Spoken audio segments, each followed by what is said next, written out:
In the midst of one of the briefest but most decisive wars of the 20th century, on June 8, 1967, an unexpected event shook the relationship between two of the closest allies, the United States and Israel. A U.S. ship, the USS Liberty, was attacked by Israeli forces, leaving a trail of death, confusion, and questions that remain to this day. The USS Liberty incident occurred during the Six-Day War, a conflict that pitted Israel against a coalition of Arab countries, Egypt, Syria, and Jordan. In just 6 days, Israel changed the map of the Middle East, capturing East Jerusalem, the West Bank, Gaza, the Golan Heights, and the Sinai Peninsula. But amid this whirlwind of war, a U.S. Navy ship, the USS Liberty, was conducting electronic intelligence operations in international waters, monitoring military and civilian communications in the region.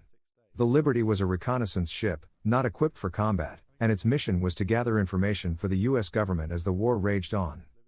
On June 8, 1967, Israeli planes and torpedo boats suddenly attacked the USS Liberty. For over 25 minutes, the ship was bombarded with machine guns, fragmentation bombs, rockets, and torpedoes. The attack was devastating. 34 U.S. sailors lost their lives, and 171 were wounded. The attack left the USS Liberty severely damaged. After receiving news of the attack, the U.S. Navy's 6th Fleet, operating in the Mediterranean, dispatched planes to assist, but they were quickly recalled. The Israeli government, upon realizing the mistake, sent helicopters to rescue survivors and issued an official apology.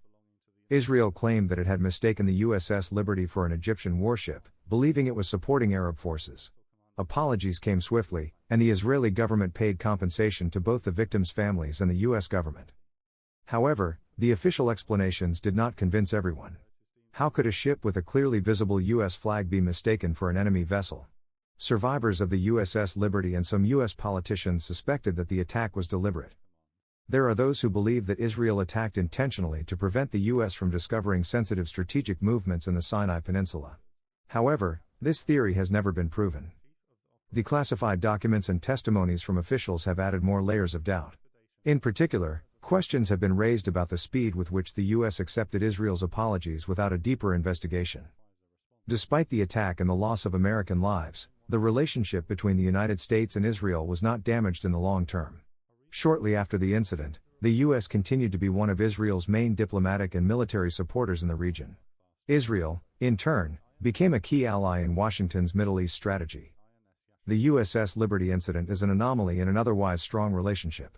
Although it still raises questions, it did not prevent the two countries from closely cooperating on security issues. Today, more than 50 years later, the attack on the USS Liberty remains an enigmatic event. The victims, their families, and survivors continue to demand clearer answers.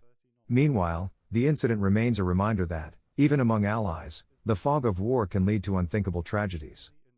34 Americans lost their lives that day, and though apologies and compensation were offered, a pair of Mirage 3s, named Cursor Flight, are diverted from their air patrolling task over the Sinai Peninsula. From the recorded conversations of the pilots involved, they identify the vessel as military with a single mast and a single funnel. The pilots report that the size of the target appears to them to be a destroyer or something similar. Air Control grants permission to attack the ship, pending visual identification. At 2 p.m, Cursor Flight, led by Captain Spectre, descends to 3,000 feet and circles the vessel twice. His wingman executing one identification run, observing that the vessel bears no markings, is armed and resembles a warship. After feeding this information to Air Control, the aircraft are given permission to attack. From the starboard side of the bridge, Commander McGonigal of the USS Liberty observes a single jet aircraft to the southeast 5 miles away. He doesn't spot the second aircraft approaching from the port side, moving in to launch a strike against the bridge itself. Cursor Flight begins the first of a series of 4 strafing runs against the Liberty. After the first attack run, a fire erupts on her port side.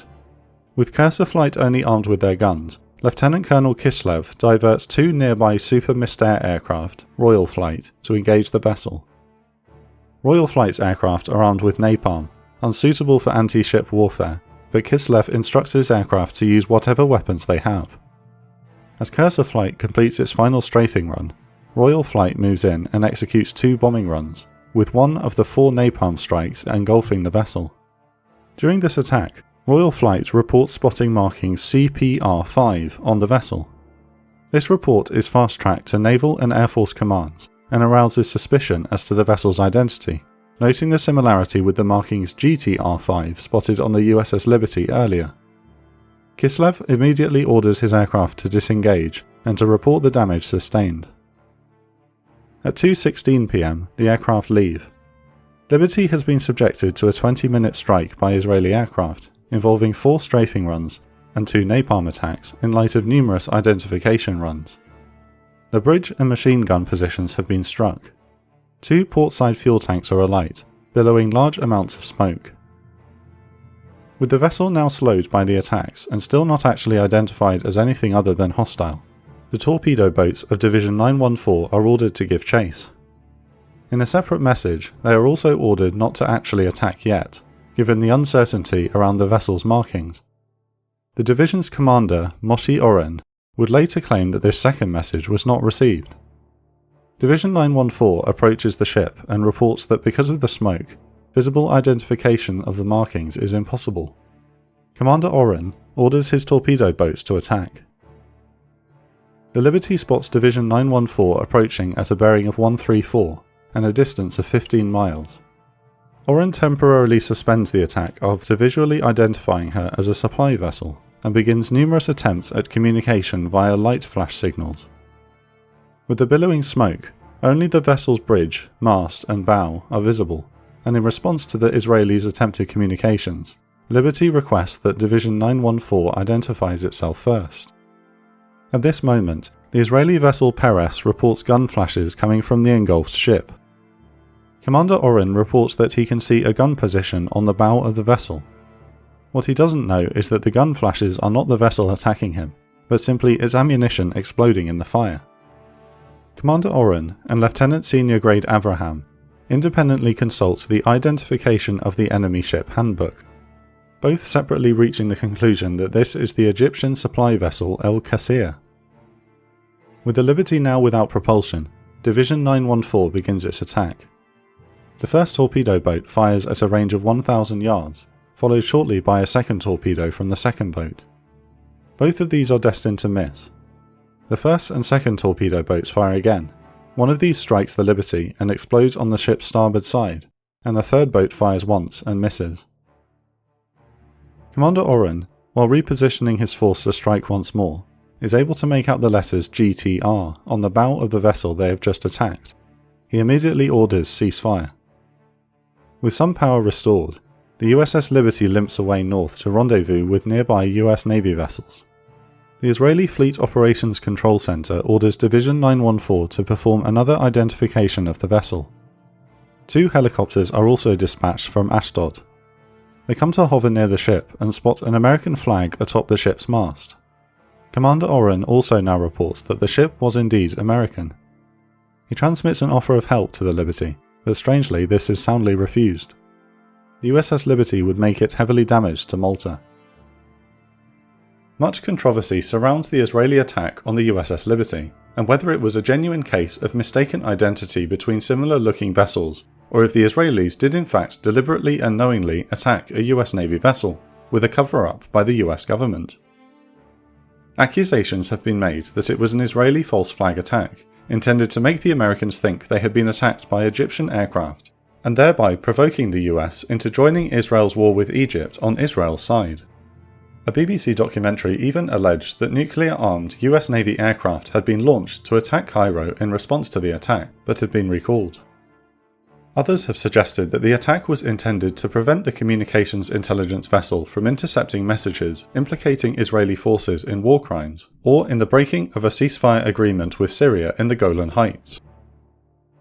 Oddities can be found within the story. The Liberty was measured by 2 different Israeli vessels to be travelling at 30 knots, above the speed at which Israeli Navy rules of engagement automatically declare a vessel to be a warship. But the maximum speed of the USS Liberty was only 17.5 knots, and her ship log noted that she was making just 5 knots at the time of the attack. The Israeli version of events puts this down to erroneous speed measurements by 2 separate Israeli vessels independently. The USS Liberty Veterans Association denied the claims that the US flag was not clearly visible atop their vessel before they were attacked, and to quote, "The weather conditions were ideal to ensure its easy observance and identification." Neither the former US Secretary of State Dean Rusk nor the USS Liberty Veterans Association believed the CIA or Israeli recollection of events, and maintained that it was a deliberate attack against a US Navy vessel. The discussion on the USS Liberty incident remains volatile. Some groups who question the Israeli version of events do so to justify their extremist anti-Semitic beliefs and their preconceived notions of global Jewish conspiracy. Others who question the Israeli account of events, such as the USS Liberty Veterans Association, condemn and disavow anti-Semitic beliefs and are only seeking accountability for what they see as criminal acts perpetrated against them.